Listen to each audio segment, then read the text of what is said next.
GLP-1s like Ozempic are all the rage, but this is what you need to know to make sure you don't end up in a worse spot than you began.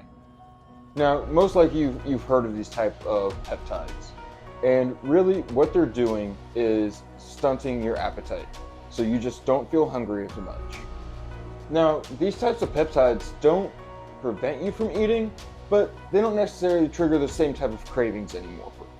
Now, if you have a true food addiction, there's a good chance that these actually aren't going to help because that's more psychological than anything else. But let's say they do exactly what they're supposed to. You don't feel hungry, you don't eat as much, but now your calories are going drastically low. You will see weight loss, there's no question about that, but what's it doing to your actual overall dietary intake?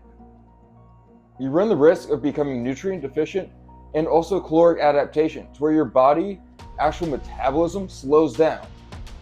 So now what happens when you come off of these types of peptides, which you can't stay on forever, is your body's metabolism is so low that you might be eating 12,000 calories now, which is really not that much at all, and you start to see that weight to come back.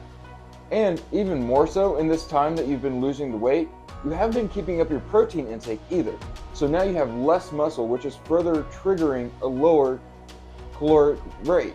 So the good news is you can actually offset this side effect.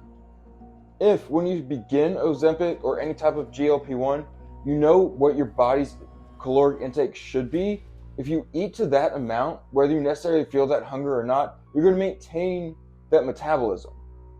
Furthermore, if you maintain the proper protein intake, you're going to maintain that muscle that you have on your body as well, which is going to help keep that metabolic rate functioning properly.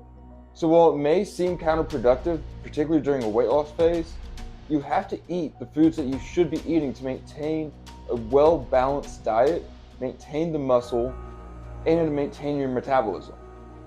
If you need help figuring out how much calories you should be eating, how much protein you should be having, whether you plan to do one of these types of peptides or not, give me a shout and we'll get your numbers exactly dialed in.